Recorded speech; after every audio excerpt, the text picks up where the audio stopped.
Bago tayo mag-umpisa, pakinggan po lang natin ang isang rant na magiging topic ng ating diskusyon ngayong araw na. From Ben, from Rafi, from myself, siguro nakikita ho nila. Tapos ngayon, sasabihin ho ninyo, nanloko, nanlinlang. Ano ho nilinlang? What did I do? What did we do? May ginawa ho ba kaming masama? Nagnakaw ho ba kami? Did we steal from the government? Did we cheat? Did we scam? Inistapa ba namin yung mga kababayan natin? Hindi po. The money that you're seeing na binibigay ko po dito galing po sa akin. Ito po yung mga napag-ipunan ko sa Amerika, ininvest ko po sa negosyo nung dumating po ako noong 1996. Income po ito. I have a business. Ayan po yan. Yung iba po na pinimimigay ho namin ito, hawak-hawak ko po ito. Galing po ito sa mga sponsor. Hindi ko po binubulsa. Dahil ang turo po sa magulang namin, yung ibibigay mo na ibabalik ng Diyos 10 times more. Kaya yung ito ho, mga bayad ng sponsor, ibinibigay ko ho sa taong bayan. Now, what's wrong with that? Sasabihin nyo, manluloko, manlilinlang, mga sinungaling. Ano ang kasinungalingan doon? Di ho ba? Yung ilan nga ho dyan, ilang vlogger ho dyan. Salita na salita, tira ng tira sa gobyerno, lalo na po yung isa dyan sa Amerika na babae. Nakapakasawa siguro ng mayaman na apam. Napakaswerte mo, Ining. Pira ng pira. Napakaswerte mo, mamahalin pa yung mga antipara mo. Diyos ko po, dapat magpasalamat ka na sa Panginoon Diyos na mayaman ang apam mo. Hindi ka kailangang magbanat ng buto. Dagdag ka ng dagdag, comment ka ng comment, mga pulboronic, mga ahas na puti. Why don't you come home? Tama. Why don't you come home and help this country? Kung talagang may malasakit ka sa bayan mo, umuwi ka rito, ibenta mo or i-donate mo yung kayamanan mo na galing sa apam mo na Amerikano, ibigay mo sa mga mahihirap dito. Kasi nagko-complain ka eh. Di ba? Bakit hindi ka umuwi dito? And then you do the fight, you do the battle. Ay, hindi niya magawa yan. Takot yan sa Pilipinas pag gumawa ng... Kasi comment siya ng comment. Or ma'am, sa Amerika, saka po pwede ma'am sa 2020, ikaw po yung tumakbo ng pagkapangulo. ikaw na lang kaya. You run as President po of the Republic. Okay, Speaker. Or yung isa yun lang, or connect. Gusto niyo tumakbo kay Senador or Congressman. Kayo ho mag-speaker. Yung isa naman ho dyan na dating TV personal sa Davao na may kasong istapa. Sir, kung gusto mong makatulong, tumigil ka na lang ho. Imbis na mag-criticize ka, dapat constructive criticism. And you know that. Are you praying to God asking May ads. to do that? Are May you ads. actually waiting for response? Yeah. Pag nagbumanat ka, dapat meron kang opinion or ideya na ito ang dapat gawin. Hindi yung tira ng tira. Kasi alam niyo ho ba yan, itong mga vlogger na ito, vlogger din ho ako. The more na marami kang, lalo na itong mga kulokoy na ito, na fake news, pinabasa po ng mga tao yung fake news. Mas gusto ng mga tao yung mga chismis. Tumataas mo yung kanilang viewership. At pag mataas ang viewership mo by Monetize yan. monetize, maraming pera. Ito po yung sa Amerika na babae na nakasalamin ng malaki na parang teleskopyo. Ewan ko ba kayo? Dang-libong dolyar po ang kinikita niya. Anong basos? Ito ba yung follower sa Facebook? O yung isa naman na nakalaya sa kulungan dahil sa istapa, yung TV personality, kumikita rin siguro na malaki, kumikita na malaki dahil maraming views pero kahit na fake news. Kung meron pa dyan, yung abogado, tira ng tira, tinitira yung kuya ko, pati ako tinitira. Attorney, bakit hindi mo nalang tulungan yung biyanan mo dyan sa Cordillera? Mag-open ka kaya ng opisina mo na pro bono, na libre. Dahil marami po tayong mga kababayan dito sa labas ng opisina ko. Humingi ng tulong, ng legal advice, walang pumapuntahan. Bakit hindi po yung iba galing po sa Cordillera? Bakit hindi po hindi tulungan? Kasi hindi na rin po kaya ng PAW natin, ng Public Attorney Office, na tulungan sa dami po niyan. Bakit hindi po kayo mag-volunteer? Kaysa daldal kayo ng daldal dyan, hindi na kayo katulong. What I am telling, ladies and gentlemen, telling these people, kayo ho na nakikinig, nasa sa inyo po yung pagpasya. Hindi ko po ipaubaya sa ilang vlogger, hindi ko po ipaubaya sa mga bayarang basher, mga troll, ang desisyon kung kailangan pa magsilbi ng isang senador na galing po sa pagtitiinti. Yeah. Na galing po na dati po undocumented alien, na illegal ika nga OFW. Pero ipaubaya ko po ito sa sambayanan. Because ang sambayanan po at the end of the day will decide sa Mayo, sa darating po na Mayo. Ngayon, kung sasabihin ng COMELEC, Erwin, ayaw namin, so be it. Ngayon, pagdating sa May, hindi po ba tayo makapagantay? Ilang buwan na lamang, January, February, March, April, May, 4 na buwan na lang po. Kung ayaw niyo sa mga tulpo, di wag huling yung iboto sa Erwin Tulfo, wag niyo iboto sa Bel Tulfo. Iboto niyo yung dyan yung mga magagaling dyan. Yung mga veterano na dyan. Yung mga galing sa Congress ngayon, magsisenador. Yung mga matatanda na dyan. O, banat ng banat, wala nang ginawa kundi tumira. Pero pagkatapos pa ng eleksyon, do you hear them? O, nakakatulong ba? Huwag na ho tayo maglokohan. Niloloko lang ho ninyo ang taong bayan. Magaling lang kayo pag mag-i-eleksyon. Labas ng pera, tulong dito, tulong doon po, Travis. Pardon my French, Mike. Okay lang yan. Pero, yun ho, nakakasama ng loob eh. Samantala kung kami, trabaho ng trabaho, at marami din naman dyan mga mambabatas. Matapos ang eleksyon, tulong ng tulong. Hindi lang ho napapublicize. Pero yung ilan dyan, banat ng banat, anak ng baka. Tapos itong mga vlogger rito, bakit hindi ninyo banatan yung ilan dyan? Na mga corrupt talaga. Na hindi nila alam kung saan nila dinala yung budget nila. Bakit hindi po yun ang tanongin ninyo?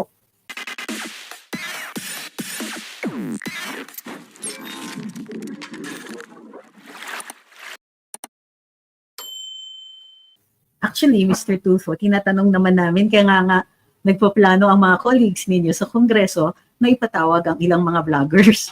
So, yun na nga, sir. Wag naman pong ganyan. Fake news. Lakas nyo naman mag-akusa ng fake news. Kayo din po ang nagkakamali. Basahin ko lang yung mga comments. Natatawa naman ako sa mga comments ninyo. Pero hindi po ako yung lawyer. Hindi po, wala akong biyena na taga Cordillera. So, si Attorney Libayan yata yun.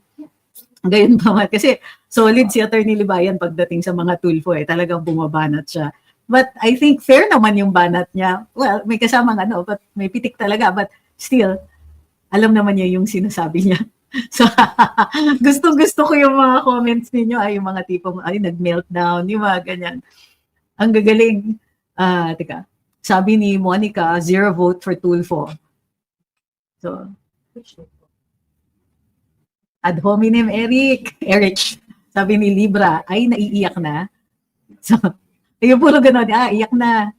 Yun, sabi ni Ma'am Vilma, kasi sa katanungan na, may ginawa ba kaming masama? Nagnakaw ba kami? Nag-scam ba kami? My goodness. So, sige, yung mga punto niya tungkol sa vlogger, ang gusto ko sanang i-take up.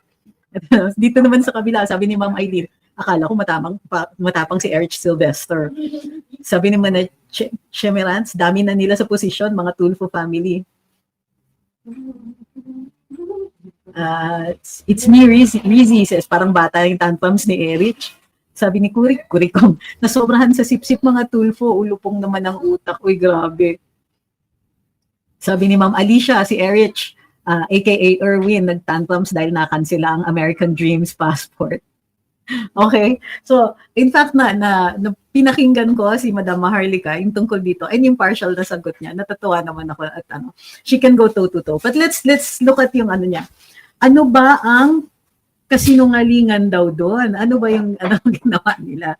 So, ang drama niya is kaya nga daw siya nagtrabaho abroad dahil mayroon siyang anak na pinapakain, yung kanyang panganay.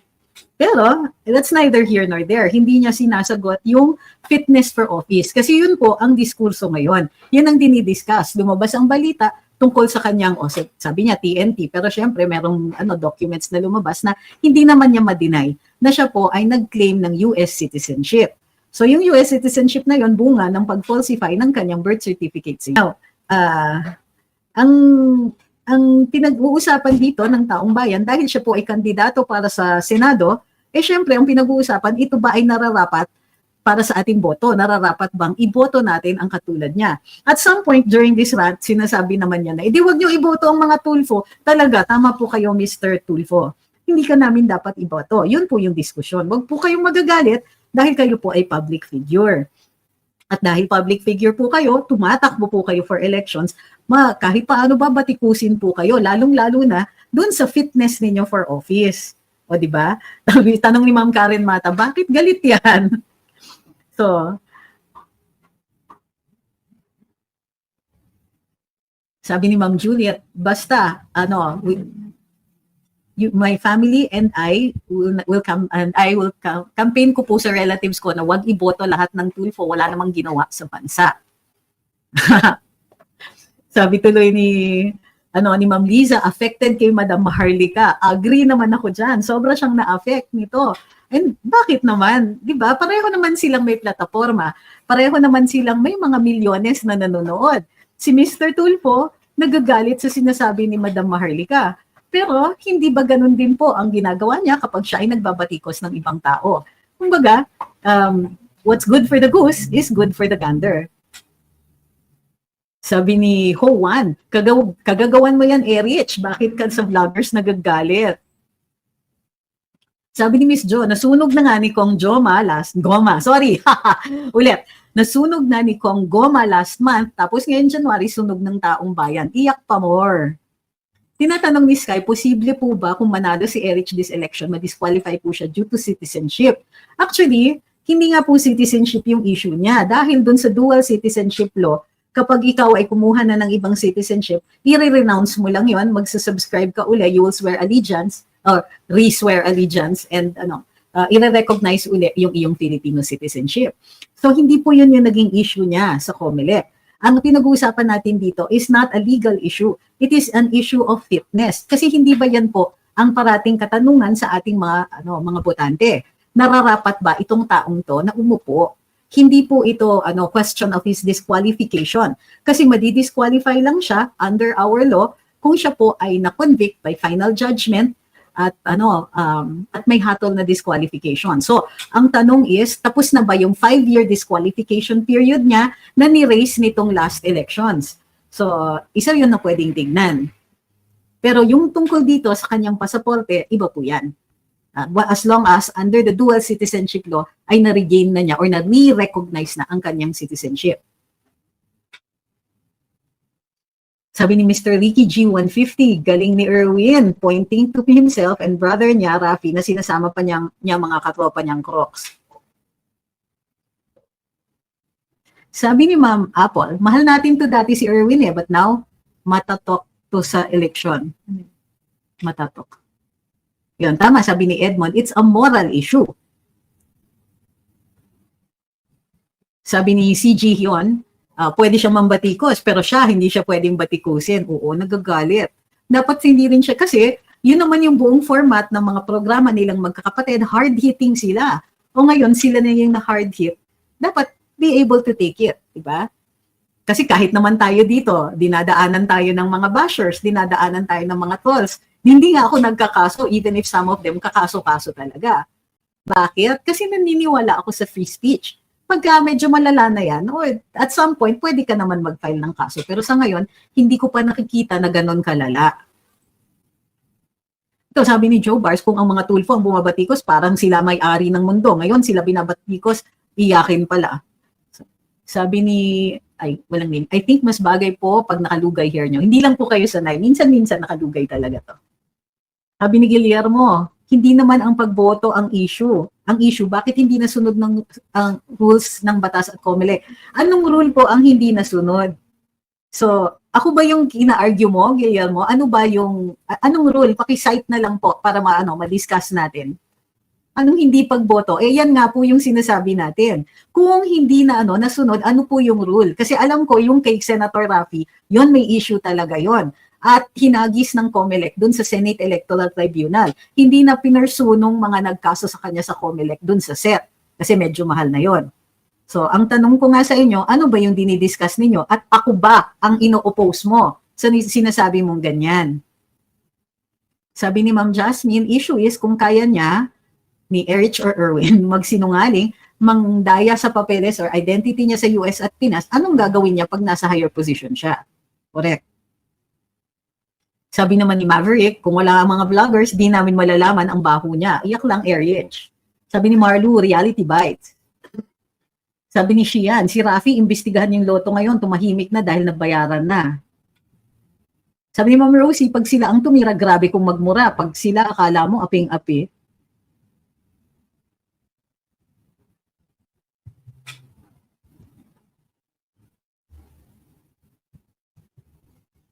Sabi ni Ma'am Bicolanang makulit, snowflakes, you're a politician, so you're subject to criticism and public scrutiny.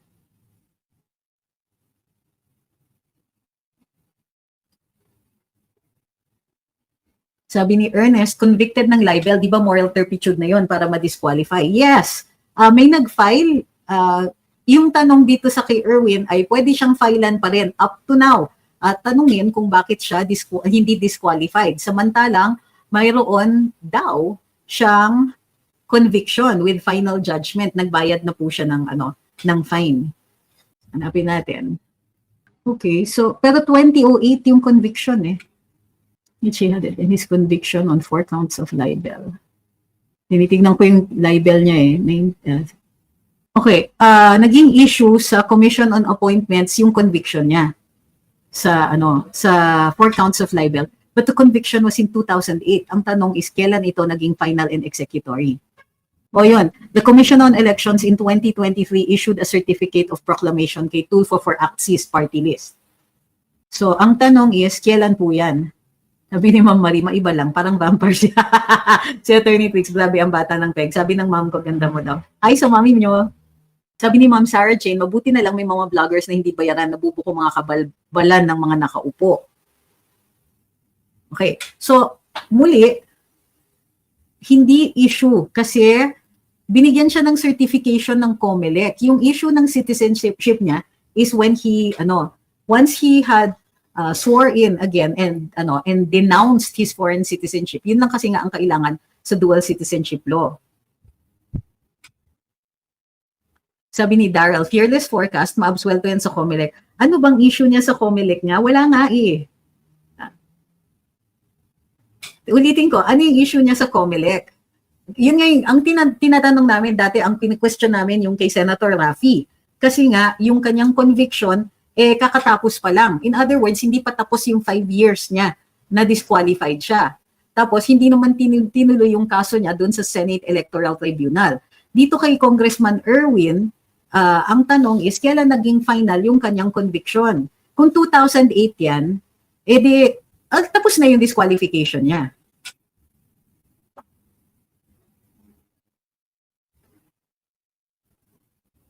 Sabi ni Ma'am Chris, nag-renounce ba siya ng American citizenship niya? Yes po. This 2022 lang. Una-una pong nalaman ng US yung fake identity yung US. Hindi, kaya siya nag-renounce. Kasi nga sa Commission on Appointments, ito yung pagkakaintindi ko ha, nagkaroon kasi ng Commission on Appointments, sinumite niya. Yung isang sagot niya, nung tinanong siya, hindi ba US citizen ka, mayroon kang passport and so on. Ang sagot, ayon sa mga insiders doon ay, don't worry, hindi naman tunay yung kanyang American citizenship dahil nga fake yung yung basis for his US citizenship. So isa yun sa sa naging issue sa kanyang confirmation hearing. So ang pagkakaintindi ko, ang sabi ni Madam Maharlika, September 2022 nung ni-renounce na niya. August pa lang, alam niya na kailangan ng humarap sa Commission on Appointments. Halos lahat ng mga cabinet secretaries, by that time, handa na po yung mga dokumento, nagsumite na sa Commission on Appointments. So alam ko na kasama siya doon sa pagsusumite. Ang pagsoli niya ng kanyang mga passport was also around August or September. Tinitingnan ko yung timeline ni Madam Maharlika eh. So ang alam ko, September, ayun, na siya. Inayos na niya yan. Nagsoli na ng passport and all that. Ang mali niya, May pa lang, alam niya na maa-appoint siya to the Department of Social Welfare. Magiging kalihim siya ni Presidente BBM. Alam namin, nung time na yon na he was going to be DSWD. If he was still the holder of a US passport, dapat doon pa lang, nagsoli na siya at nag-renounce na siya. Pero hindi pa yata po niya ginawa nung Mayo.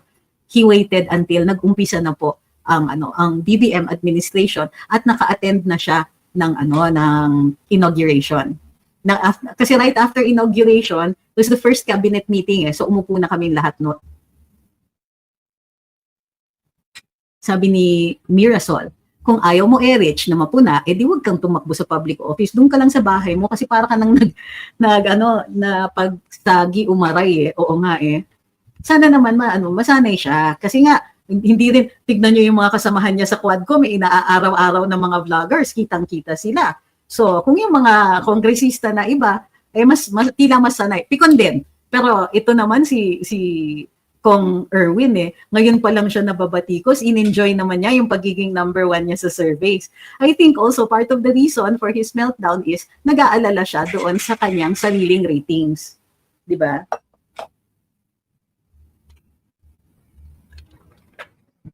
Sabi ni Pandalito, no Erich Sylvester sa balota, no vote.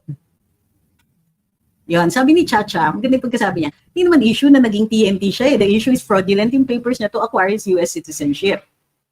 Tapos can you imagine, pag senador siya, how awkward no with the US Embassy?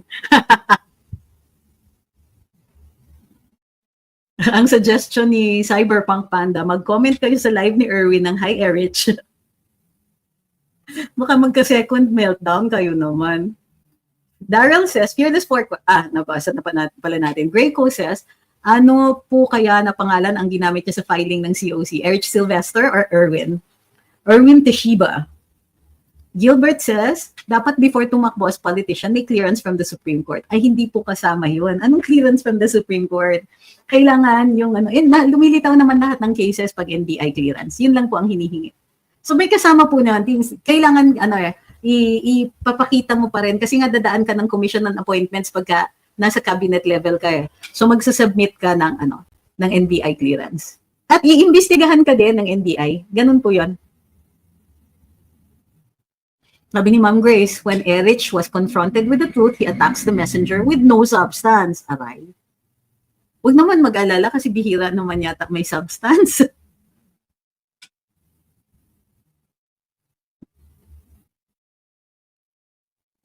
Sabi ni Kuya's Shop, nakisawsaw sa politics. Sino? Ako? At ako nakisawsaw sa politics? Hindi ba na-appoint nga ako cabinet secretary, which would have made me a politician? So, that's not making sawsaw. Huh?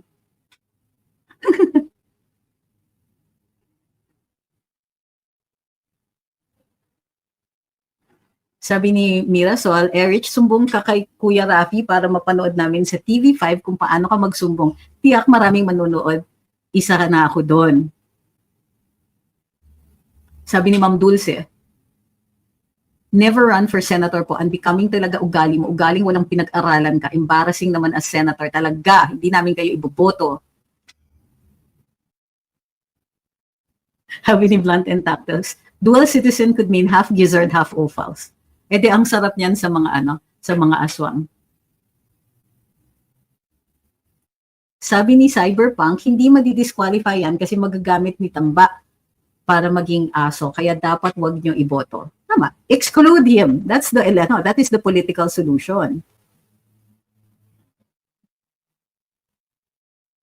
Sabi ni Diyos ko, Mariosep, ang cute na name niya. Attorney Trixie, guilty si Erich Tulfo, galing bumatikos, pero pag siyang binatikos, galit na galit. Sabi ni Ma'am Christine, ang drama ni Erich, pinili niya maging Filipino over American. Drama ni Erich, pinili niya maging Filipino over American. To clear the US citizenship issue, he still should be disqualified from running forever for fraud. Pero like I said, the COMELEC will distinguish, di ba? Ano yung rules sa elections? Nasa saligang batas. Kung ano ang mga qualifications. At sabi ng Korte Suprema, you must have all the qualifications and none of the disqualifications. Anong mga disqualifications? Kapag ikaw ay may administrative case sa civil service at ang iyong parusa ay may perpetual or temporary disqualification. Or kapag ikaw ay nahatulan ng guilty convicted of a crime involving moral turpitude, or merong kaakibat na penalty na temporary or permanent disqualification. So, dito, ang tinitignan natin ay kung may temporary disqualification pa si Mr. Tulfo at kung naka 5 years na po from his libel conviction from the time it became final and executory.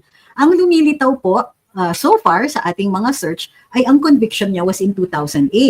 Pero I remember na mayroong, hindi ko maalala kung si Senator Rafi yun o si Congressman Erwin, yung mayroong conviction na naging final only in 2021.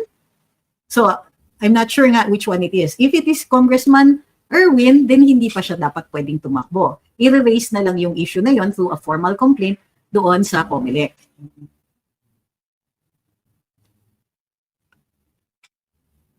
Sabi ni Ma'am Dulce, oo naman, ano ba nagawa ng Tulfings sa Pilipinas? Budol-budol naman kayo at drama-drama sa simpatiya ng mga less fortunate. Nakakagalit. O nga eh. Ang galing na ni Meta. Ayan yung next topic po natin, T14. Sabi ni Blunt and Tactus, pwede ba? Ramdam na ramdam ko yung pwede ba? Pwede ba? Can we please not have any Tulfo in government? Ramdam na ramdam ko yan. Sabi ni Ma'am Joan, Erich ang kinuha niyang name kasi Erich siya. Uy. Sabi ni Bingsky, Tulfo equals Picon. Yabang mode, plaque. Akala ko plaque with a Q, parang yung sa sa arteries. Maiba lang, nag-file ang isang congressman ng pagbabalik ng franchise ng ABS-CBN for 25 years. Pwede po ba yon? US citizen din si Lopez. Bakit sino na po ba ang may-ari ng ABS-CBN? Easy-peasy. Sabi ni Unfiltered Thoughts by Telma, hello, masasabi ko lang si Erwin Tulfo, di niya naisip na mali yung ginawa niya. Paawa effect pa na ginawa niya yung fraud to earn money for his family, super palusot. Sabi ni Ma'am Josie, Attorney Trix, sama ka po sa rally sa Lunes. Dadaan naman po ako. Naku, I hope hindi ako masyadong ma-stuck sa traffic. Ayun. Sabi ni Vince, oh my God, Romualdez, ABS. Yun na nga. So the question now is, meron ba dito ang conflict of interest? Sabi ni High Wizard, quick question, paano siya naging Axis congressman umupo siya na secretary ng DSWD? Well, as long as nasa listahan siya. So mukhang magically nasa listahan pala siya ng nominees for Axis. Sabi ni Lolit, nag-renounce ba siya? Yes, ma'am. May renunciation siya. Akala ko natuklasan ng US na fake identity niya, kaya sila ang nagbawi ng US citizenship. Di ba ni-renew niya yung US passport niya? No, hindi nila binawi yung US citizenship. He never had US citizenship. Okay? Kasi nga, fake yung kanyang birth certificate. Void ab initio ang tawag po doon. Kaya ang hiningi, the letter was, the US Embassy was asking for the passports back because passports are a document of the government that issued them. Pero, in accordance with the dual citizenship law, nag-renounce siya dahil nag-serve siya, allegedly, sa US Army. So, pagka nag-serve ka in a foreign military, talagang necessary yung, yung pag-swear in niyo po ulit. Sabi ni Ma'am Marie, so niloko niya ang taong bayan at sobrang sigurista. Kung hindi na booking, hindi mag-renounce, tapos paawa at galit na galit ang lolo niya. Yun na nga, yung mga katanungan niya, medyo, siguro dala na rin ang galit niya. Ito, gusto kong basahin to. Sabi ni Sam Armstrong, dati ang bait ni Tulfo kay VP Sara, sabi niya ipaglaban niya ang tama. Eh, di ba maka-Duterte nga si Kong Erwin noon? Ito. Ang hamon pa niya kay Madam Maharlika, ito din yung something that I want to point out. Hinahamon niya si Madam Maharlika na comment ka ng comment. Bakit hindi mo na lang i-enjoy yung mayaman mong afam? Napaka-ad hominem naman yan, di ba? Anong kinalaman yan? Bakit niya ina-attack si Madam Maharlika personally for criticizing him for what he had done? Now, as a public figure, former DSWD secretary, congressman siya, and then he's running for the Senate. So itong ginagawa niya puts him in the public eye. Hindi dapat siya napipikon. Pwede naman siyang sumagot, contribute to the information in the public. O ayan ha. Tapos, and instead, sinasabi pa niya, ba't hindi na lang daw umuwi si Madam Maharlika dito, benta niya yung mga ari-arian niya doon sa Amerika, tapos uwi dito, kasi daw, reklamo daw siya ng reklamo. If you really care about your country, come home, and etc. Chuchuchu. Hindi po yun. Kasi ang pag-exercise ng karapatan magsalita at magpahayag, ay bahagi ng not just good citizenship of a particular country, but it is guaranteed to anybody. So si Madam Maharlika, in fact, has shown her patriotism by caring about the country. And criticism is part of it. Nakikilahok siya doon sa conversation, sa diskurso publiko tungkol sa mga polisiya ng gobyerno and yes, tungkol doon sa mga kawani at opisyales ng gobyerno. Sabi ni Pol Pot, mayaman na yan si Maharlika tulad ni TP, may sponsors. I think that's neither here nor there. I don't think we should take it against them kung kumikita sila sa legal naman na paraan, di ba? Wala naman tayong issue sa mga ganyan. Sabi ni Mars Mallows, dati idol ko mga Tulfo, ngayon diretso na sa Inidoro. And yan na nga, I think, ang kinaworry ni Kong Erwin. Kaya parang meltdown. Kasi number 1 siya sa surveys and he took great pains to explain that pa. Kaya daw siya tinitira kasi number 1 siya sa surveys since last year. So naman, ilang araw pa lang ago ang last year. Pero gayon pa man, syempre, kumbaga, kahit naman tayo alam natin yon, number 1 ka, babatuhin ka. Popular ka, babatuhin ka. Take it as part of the natural course of things. Gusto mong magpasikat dahil gusto mong tumakbo, then that is part of the package. Hindi naman ibig sabihin na pag public figure ka, lahat ng tao maghukusana sa'yo, di ba? And just because tumulong ka, doesn't mean that people should stop criticizing you. If you've never made a mistake in your entire life, parang mali. Mind the Nurse said, hindi po ba siya pwedeng kasuhan ng US kasi 3 beses siya nag-renew ng passport? May mga benepisyo din siyang nakuha, saka at the end of the day, he fooled the US. That's really up to the US. Ewan ko kung extraditable offense yan. Pero normally kasi, yung mga violations ng immigration laws and tax laws are not extraditable offenses. General rule, ha? All over the world yan. Sabi ni Ma'am Maria Gonzalez, one-sided lang naman si Maharlika. Madam, wala naman nagsabi na required to be objective siya. Hindi po siya newscaster. Hindi naman din po siya nagpapanggap na news. Siya. We are all commentators. Nagsasalita at nagpapahayag. Pero never did she say that she was going to be objective. She's giving her opinion. And so, kung one-sided, take it for what it is. It doesn't necessarily mean it's a bad thing. Ang masama, kung ikaw ay nagsasabing objective ako lang yung totoo, ako lang yung tama. Tulad ng ibang mga news media dyan. If somebody gives an opinion, so what? So what if you take a particular side? Nobody is telling you naman na, di sa amin lang kayo maniwala. Lahat yan. And there, you can't even say na itong mga nagsasabi na, sila, na objective sila, yung mga news media, walang kinikilingan, may yabang pa silang ganon. That's not true.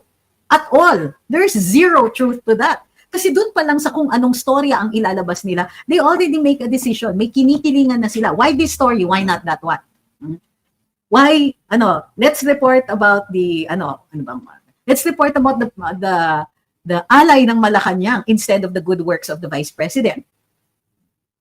When you ask for an opposing opinion, when you ask on a third-party opinion, whether you ask that or not, it's already a decision. It already reflects your own point of view. When you choose another party, whoever it is you choose to interview after after getting the facts of the incident, that is still another decision. And yes, that also reflects an editorial bias. So, ang point dito is pag sinabi mong one-sided lang, so what? Even if she's one-sided, it doesn't mean that she's lying. And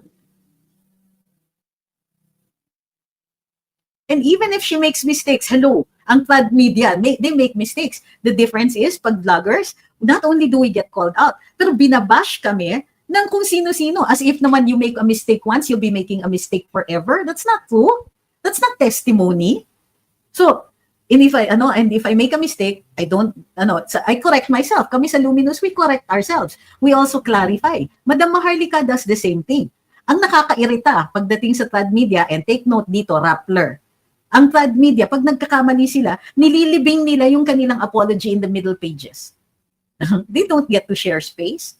Unlike sa vloggers, kung saan yan pinost, edi dyan din nagsusorry, dyan din nagpapakita. And this goes now into Rappler. Tingnan niyo yung ginagawa ng Rappler. Umaangal sila kasi tatanggalin na nga ang fact checkers. Uumpisahan na with the fact checkers in the US. But this is going to be true all over Facebook. Ay, naninindigan ng Rappler. They will keep fact checking daw until the last day.